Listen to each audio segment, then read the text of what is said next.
क्रोध क्रोध क्या है? क्रोध या गुस्सा ये पल भर में सब कुछ बर्बाद कर देती है। क्रोध को अगर काबू में कर लिया जाए तो कोई भी समस्या से हम बच सकते हैं। क्रोधित में इंसान मानसिक संतुलन खो बैठती है। क्रोध में हमारी सहनशीलता खत्म हो जाती है और सहनशीलता के बिना हम सही गलत का भेद नहीं कर पाते। इसी वजह से हमारी परेशानियां बढ़ जाती है। यदि आप अपने क्रोध पर नियंत्रण पाना चाहते हो तो नियमित रूप से ध्यान करना बेहद जरूरी है। क्रोध को सामान्यतः श्वास मानवीय भावना के रूप में परिभाषित किया जाता है। क्रोध बढ़ने पर यदि आप इसे तुरंत ही समाप्त कर सकते हो तो ठीक है। हालांकि जब क्रोध बेकाबू हो जाता है तो जीवन के सभी क्षेत्रों में समस्या जन्म लेने लगती है। शारीरिक, मानसिक, भावनात्मक और सामाजिक। क्रोध आपके स्वास्थ्य के लिए क्यों हानिकारक है? क्रोध से आप सामना करो या भागो। क्रोध प्रक्रिया को भी सक्रिय करता है। मुख्य रूप से यह हृदय गति, रक्तचाप और तनाव के स्तर में वृद्धि का कारण बनता है। सांस लेने की दर भी बढ़ जाती है। जब क्रोध की आरती बार बार और अप्रमुखित होती है तो शरीर के उपापचय में परिवर्तन तीव्र हो जाते हैं, जो अनिवार्य रूप से न केवल स्वास्थ्य को प्रभावित करते हैं बल्कि जीवन की समग्र गुणवत्ता को भी प्रभावित करते हैं। अनियंत्रित क्रोध कोई दुष्प्रभाव पैदा कर सकता है, जैसे हृदयाघात, आघात, परीक्षा में कमी, त्वचा संबंधी समस्याएं, अनिद्रा, उच्च रक्तचाप, कब्जा की शिकायत, चिंता और अवसाद, सिर दर्द, नकारात्मक भावनाएं और पहले से मौजूद स्वास्थ्य स्थितियों में जटिलताएं। श्री कृष्ण कहते हैं, क्रोध को समझने के लिए आपको यह समझना होगा, गुस्सा या क्रोध अच्छा नहीं है। अपने स्वयं को बार बार इस बारे में याद दिलाइए। फिर भी जब भावनाएं उत्पन्न होती है तो आप इसे नियंत्रित करने में असमर्थ होते हो।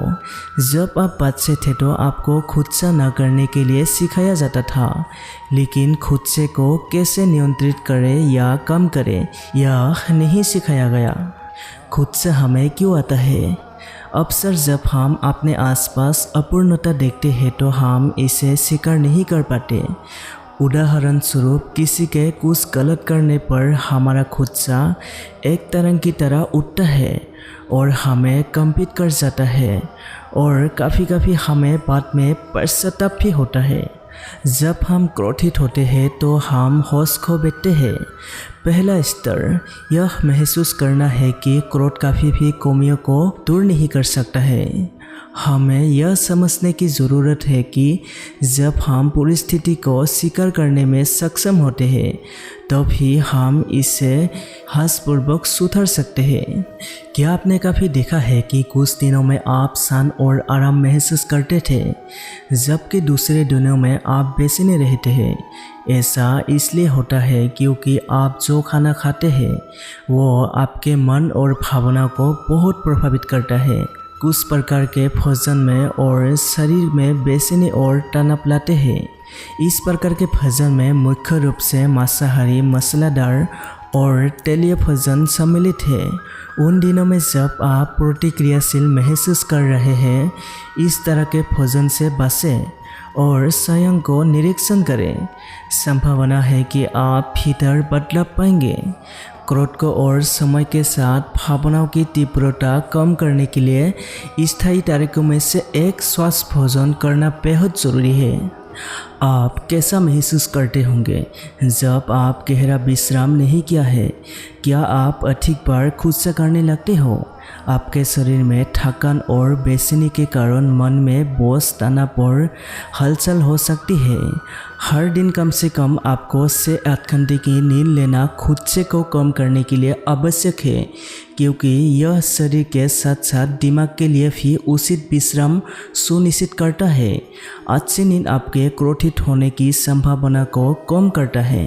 प्रतिदिन 10 से 15 मिनट के योग आसन आपके शरीर और मानसिकता में तनाव तनाव और बेचैनी को दूर करने में मदद करती है। यह बदलने में क्रोध को कम करने में मदद करेगा और ध्यान के लिए मन भी तैयार करेगा। सूर्य नमस्कार करना एक अच्छा तरीके है। सिर्फ शारीरिक व्यायाम की तुलना में यह आसनों का लाभ यह है कि यह आसन सांस के साथ तालमेल बिठाता है और इसी प्रकार आवश्यक शारीरिक खिंचाव प्रदान करने के साथ साथ अपनी ऊर्जा के स्तर को बढ़ाते हैं। कुछ खास दिनों में जब मुझे तनाव महसूस होता है तो यह मुझे बेचैनी और उत्तेजित कर देता है। मुझे आसानी से खुद से आता है। यह शरीर से उकरण को हटाता है। मुझे पता है कि यह क्रोध को कम करने के सबसे तेज तरीकों में से एक है। नतीजा एक सुकून भरा और खुशहाल दिमाग है। आपके मन के लिए प्राणायाम अच्छा है। प्राणायाम मन में बेचैनी को कम करने में मदद करता है। जब मन शांत होता है तो आप में उत्तेजित और खुद से होने की संभावना कम हो जाती है। लेकिन यह सुनिश्चित करें कि यह आप एक यज्ञ शिक्षक से ही सीखें।